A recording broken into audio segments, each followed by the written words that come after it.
Mokuyu, Motumbá, Colofé, Axé, Saravá, salve, salve, Aranauã.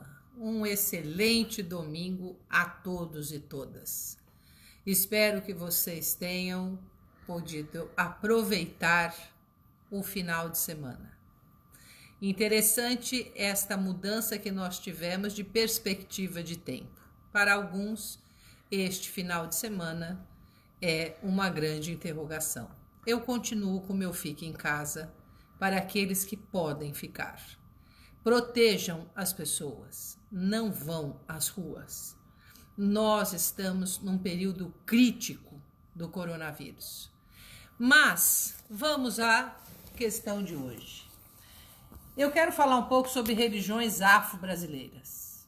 Quando a gente pensa em religiões afro-brasileiras, nós pensamos num universo gigantesco. E o que faz com que nós sejamos categorizados como religiões afro-brasileiras? Existem algumas especificidades que nos fazem nos identificarmos como religiões afro-brasileiras.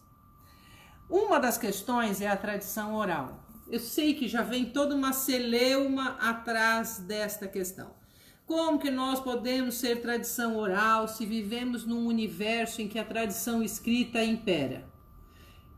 Nós somos de tradição oral secundária, não primária. Quando não existia há muito, mas muito milênios atrás, a escrita, da forma com que nós temos, antes da pictografia, inclusive. Porque depois dela a tradição escrita já passou a existir, mas de uma outra forma. Agora, a tradição escrita do Ocidente, que é essa que nós reconhecemos, ela convive com a tradição oral. Assim como a tradição escrita convive com a tradição oral. Não há hoje uma tradição escrita que não tenha seus aspectos de oralidade e vice-versa. Existe uma negação do encontro dessas duas tradições. Mas o que nos faz ser tradição oral? A tradição oral, ela tem algumas estruturas das religiões afro-brasileiras. Por exemplo, todos nós temos o transe, que era transe ou possessão. E aí algumas religiões ganharam a nomenclatura de mediunismo, fortemente influenciada pelo catolicismo. Aliás, pelo kardecismo. E o transe e possessão ganhou assim uma pecha muito negativa, porque era dito como uma coisa primitiva, dantesca, e foi praticamente abolido do linguajar de terreiro. Mas as tradições orais afro-brasileiras têm transe e têm possessão. Tem transmissão geracional. O que é uma transmissão geracional? Quando passa-se de pai e mãe para filho e filho de santo. É uma característica das tradições orais, essa transmissão geracional. Muito bem. Senioridade. As pessoas mais velhas com experiências e sabedoria são valorizadas. Os terreiros têm uma valorização da senioridade. Não é de tempo de casa, fiquei 20 anos, 15 anos, não. É da formação iniciática a partir da experiência, da vivência que te transforma num mais velho. Agora, esse mais velho pode ter nascido no terreiro e ser mais velho com 15, 16, não obrigatoriamente com 60, 70. Então, a senioridade ganha um destaque. A vivência iniciática. Você viver a sua iniciação a partir de uma relação sacerdote-filho de santo. Você estar dentro de um terreiro, vivendo, experimentando e apreendendo por seus múltiplos sentidos. Não apenas o aspecto racional do aprendizado, mas o aprendizado é apreendido pelos nossos múltiplos sentidos. O tempo mítico, a questão da circularidade do tempo mítico. Todo mundo conhece Ouroboros, né? Todo mundo fala sobre ele, que é a cobra comendo o rabo. Isso significa uma centralidade no tempo mítico. As religiões afro-brasileiras, elas têm essa característica. Por isso que tem uma coisa de ato fundacional muito difícil de ser debatido e discutido, porque nós não temos um tempo linear como tem as religiões cristãs. Nós não temos esse ato de fundação tão estabelecido, porque esse ato fundante está neste tempo mítico. Então, se nós tivermos estas características, que são comuns às religiões afro-brasileiras, aqui no caso, que é o que nós estamos debatendo, somos irmanados. Agora, se todas temos essas características, como é que a gente sabe o que é o quê? Pai Rivas cunhou um termo chamado núcleo duro. Por que ele cunhou esse termo? Porque havia a necessidade de compreender as religiões afro-brasileiras dentro desta diversidade. A diversidade sempre foi vista como algo negativo.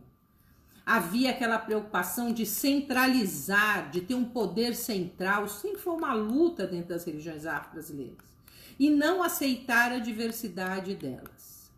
E ele veio e cunhou núcleo duro e aproximou. Então, as religiões, nós não temos candomblé, nós temos candomblés. São vários candomblés. Por quê? Tem nações diferentes, tem formas e práticas e fundamentos específicos, encantarias e umbandas. Isto a gente consegue, observando, dizer se é umbanda, se é umbandas, encantarias ou candomblés. Todas têm aqueles itens que nós citamos há pouco. Os candomblés que fazem ser candomblés, o que caracteriza este núcleo duro? O culto direto às divindades, orixás, inquices e voduns. Não há um culto aos eguns, aos ancestrais, é culto às divindades. Aí surge uma religião intermediária que é o candomblé de caboclo, que dialoga com o candomblé, porque cultua estas divindades, mas também dialoga com os ancestrais, porque passa a cultuar o caboclo, que é o ancestral da terra, o conhecido como orixá da terra, é um ser divino aqui da nossa terra. Nos Angolas, o povo Banta, a cultura Banta tinha por tradição que os ancestrais tinham que ser da terra. Então, quando eles atravessaram o mar, mediante o processo escravocrata, eles tinham que achar um ancestral da terra, e esse ancestral foi o caboclo. Então, assim surge o candomblé de caboclo, que começa a dialogar aqui com esses dois mundos, inclusive com as encantarias. As encantarias é o ato de encantar-se, de não morrer. Você está vivo na memória. Você é presente na memória de uma certa população, de um povo. Por exemplo, aqui há uma forte influência daquilo que é da indígena, da pagelança indígena, e da mitologia indo-europeia, mais especificamente do cristianismo, mas também tem da cultura árabe, o rei da Turquia, por exemplo. Estes seres não morrem. Por exemplo, santo, ele encantou-se. Ele está morto, mas é na memória do povo, ele é vivo. Encantados da pagelança, Iara, o Boto, e assim tantos outros que nós vamos encontrar. E a Umbanda, eu acho que aqui eu fiz uma pequena confusão, né? E a Umbanda que cultua basicamente os ancestrais. Isso não significa que não tenha divindade, tem. Mas o foco, o holofote está nos ancestrais. Caboclos, pretos velhos, criança, baiano, boiadeiro, cigano, dependendo da Umbanda. Por isso que são umbandas. Existem umbandas que cultuam todos esses ancestrais, existem umbandas que não cultuam. E aí nós colocamos aqui, cada núcleo duro tem detém os seus fundamentos, o seu conhecimento, detém o seu método, a sua rito-liturgia e detém a sua ética, o seu estilo de vida. Então não basta, não dá para nós dizermos que eu falo que não pode ser combo do McDonald's. Você faz uma iniciação em 1 e ganha 3. Não dá. Porque são fundamentos próprios, específicos, que você tem que aprender por meio da iniciação. Do candomblé, e olha só, candomblé, se for Angola é uma coisa, se for Jeje é outra, se for Nagô é outra, ou seja, é uma complexidade que envolve, inclusive aquela coisa do mito. São mitos distintos ou mitos que se dialogam, mas ele tem uma preponderância de de uma determinada cultura. Os métodos idem. A iniciação, por exemplo, no candomblé, um exemplo, não vai ser a iniciação que é na Umbanda, não vai ser a iniciação que é na encantaria, na Jurema, por exemplo. São distintas, são diferentes. Não são melhores ou piores, são diferentes. E a ética? A ética também, ela se processa de modo específico. Nós estamos muito acostumados com uma ética cristã, que é baseada numa moral muito rígida, inclusive. Moral que não é só... Quando a gente fala moral, as pessoas, infelizmente, só lembram de sexo. É uma restrição da moral. A moral é como eu me relaciono com as pessoas, como eu entendo minha relação com o divino, como eu entendo minha relação com a natureza, como eu entendo minha relação com o meu ancestral. Isso está na ética. Como que eu vivo a partir destas perspectivas. Então, eu gostaria de dizer a vocês que quando eu falo aqui que eu tenho uma iniciação no candomblé, eu disse que eu tive um aprendizado no candomblé Nagô, é neste que eu aprendi, o outro não sei fazer. É este aqui. Eu não sei fazer jeje e não sei bater bola. Então, eu tenho um aprendizado e eu posso falar sobre isso a partir dos fundamentos, da ética e da metodologia utilizada neste candomblé. Eu sei fazer umbanda. Eu sei fazer a umbanda que eu aprendi, esotérica e iniciática. Eu não sei fazer umbandaime, eu não sei fazer umbanda kardecista, eu não sei fazer umbanda cristã. Não é porque eu tive uma iniciação que isso me outorga fazer qualquer tipo de umbanda.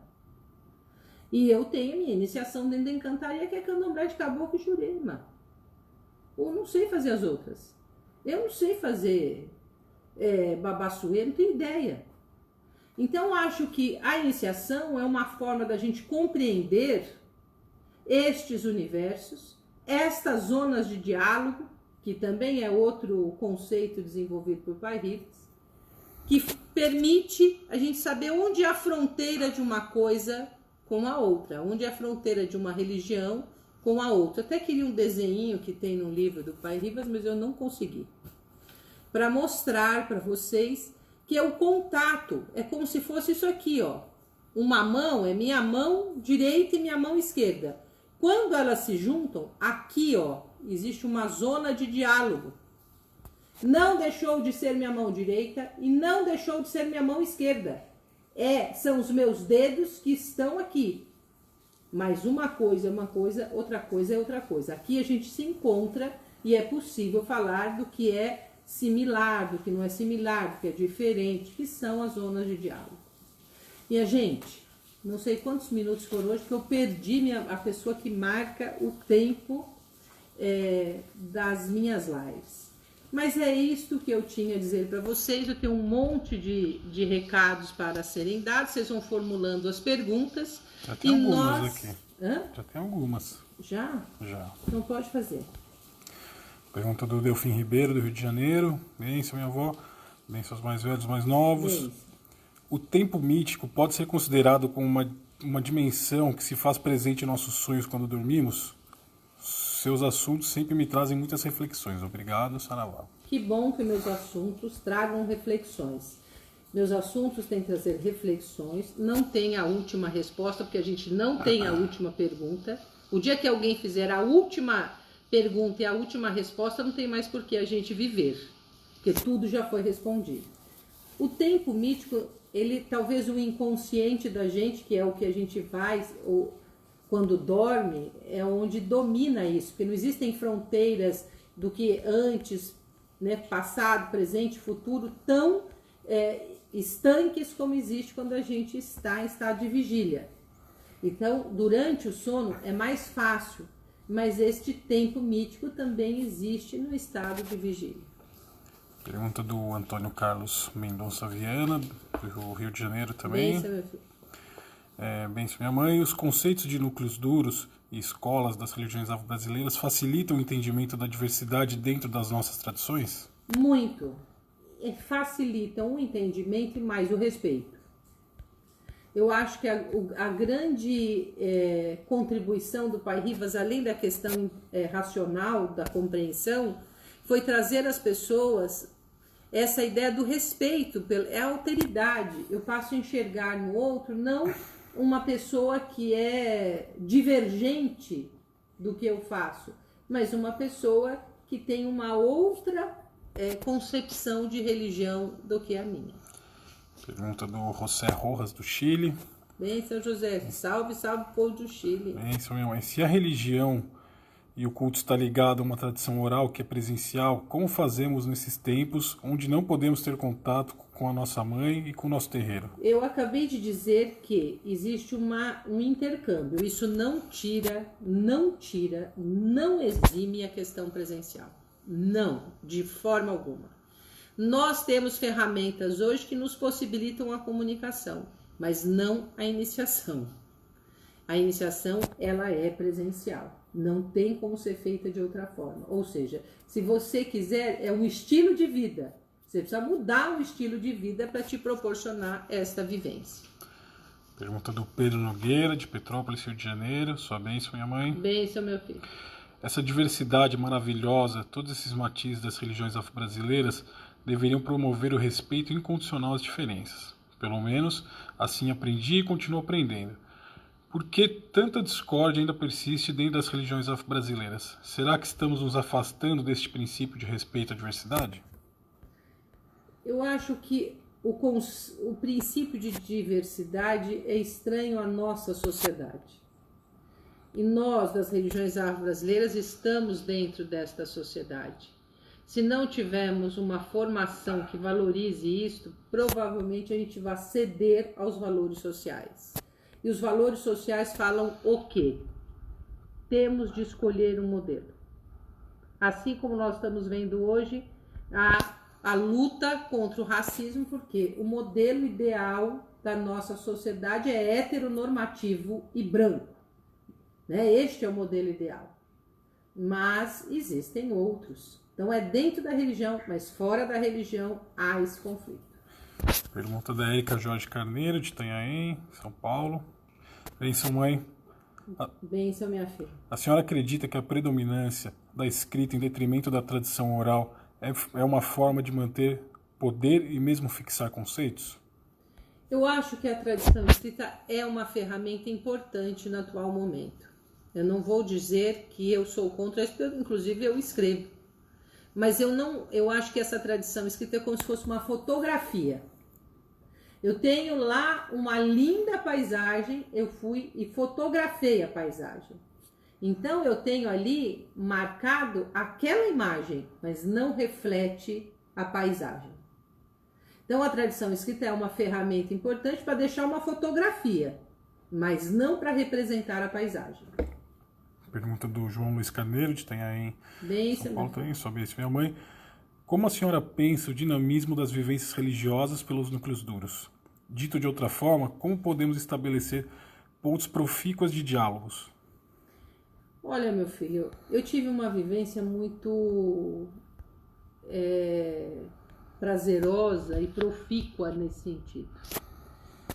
Tive um pai de santo pródigo, que me levou a viver todos esses âmbitos e me trazer para dentro das religiões foi uma forma de eu entender este diálogo. Existe uma comunicação, existe um respeito, existe uma metodologia, como eu falei aqui, e isto depende também muito, muito do sacerdote e sacerdotisa. Como é que ele vai fazer com que o filho e a filha de santo dele entendam isso? Estas pontes de comunicação devem-se E tem que ser por meio daquilo que o sacerdote realiza. Pergunta do Jorge Batista do Rio de Janeiro. É isso. Sobre isso, minha avó. Quando estivemos aí, fazendo o workshop do oráculo com o Pai Rivas, ele nos convidou para assistirmos um toque de candomblé de caboclo. E gostei imensamente. Gostaria de saber qual a diferença dos caboclos que baixam no candomblé de caboclo e os caboclos que baixam e nos assistem na Umbanda. Primeiro que são umbandas. Então vamos lá. Se eu pego a Umbanda esotérica iniciática que você está acostumado, o caboclo normalmente é um caboclo de pena. No candomblé de caboclo é baiano ou boiadeiro. E na maior parte das vezes boiadeiro. E tem uma ligação direta com o orixá. Não que o caboclo da Umbanda não tenha, mas a própria dimensão em que ele constrói o ritual dele tem mais proximidade. Eu já acho que deu, Sim, né? tá bom. Então, já foram bastante perguntas hoje. Gostaria de dizer que hoje se encerra a pré-venda do livro Meu Mestre Iluminando Consciência. Mestre Iluminando Consciência. Eu sempre falo que é meu mestre. Eu considerava ele meu mestre. É porque eu tive uma relação intensa com meu pai de santo.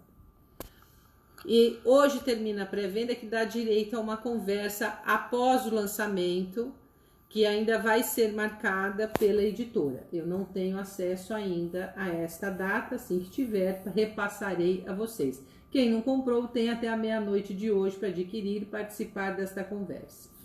Gostaria de fazer aqui um agradecimento ao Alacides e Natália de Brasília, Distrito Federal, pela doação das cestas básicas. Estas lives começaram para nós consolidarmos uma campanha de solidariedade.